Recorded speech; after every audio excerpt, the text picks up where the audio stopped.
Bienvenue dans Comprendre la finance, le podcast qui vous aide à lire la réalité derrière les chiffres.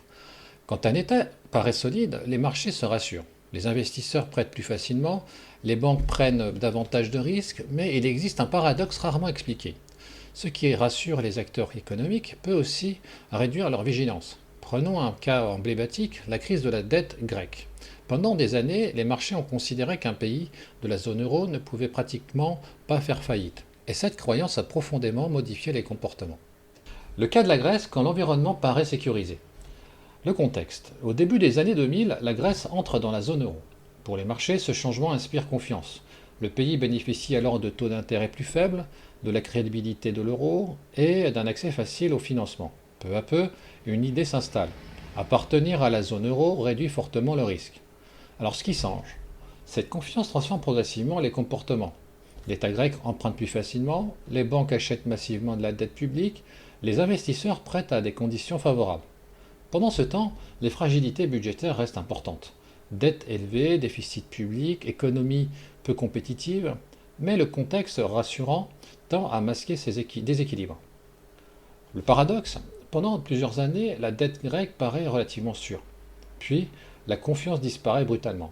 Les taux explosent, le refinancement devient difficile, la crise s'accélère. Ce qui semblait stable devient soudainement fragile. Alors ce que révèle vraiment ce cas? Cette crise montre une réalité fondamentale. Le contexte influence directement la perception du risque. Les investisseurs ne regardent pas uniquement les chiffres, ils évaluent aussi les institutions, le contexte politique et la solidité apparente du système. Le problème, c'est qu'un environnement jugé protecteur peut encourager un excès de confiance. L'illusion de protection. En effet, quand un système paraît sécurisé, la vigilance baisse. Les marchés prêtent davantage, les États s'endettent plus facilement et certaines fragilités deviennent progressivement normales. C'est ce qu'on appelle parfois l'aléa moral. Moral hasard. Lorsqu'un acteur pense qu'il sera soutenu en cas de difficulté, il peut être tenté de prendre davantage de risques. Les 4 mécanismes invisibles. Premier mécanisme, la stabilité modifie les comportements. Plus un environnement semble stable, plus les acteurs deviennent confiants.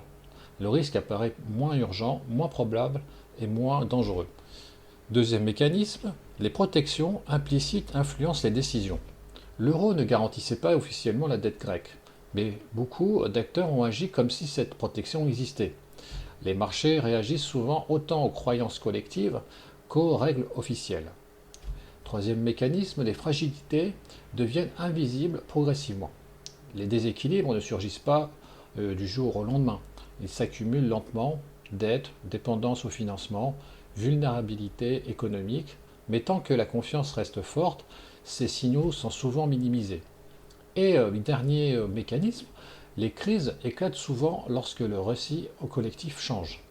Le point de bascule arrive lorsque les investisseurs cessent de croire que le système est protégé. Et lorsque cette confiance disparaît, la perception du risque peut changer extrêmement vite. Alors pourquoi le sujet devient stratégique?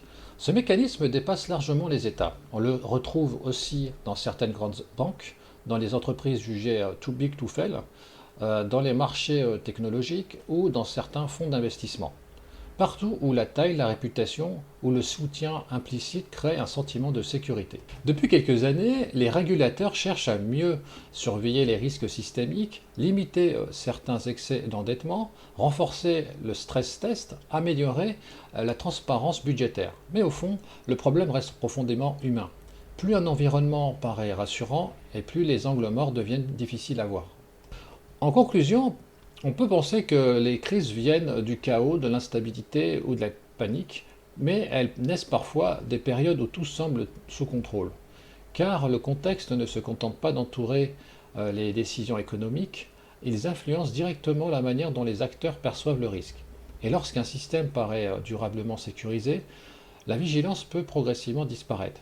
Parce qu'au final, la vraie question n'est peut-être pas le système semble-t-il stable, mais quels risques deviennent invisibles lorsque tout le monde se sent protégé.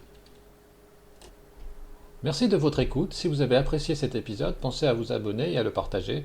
À très bientôt dans Comprendre la finance.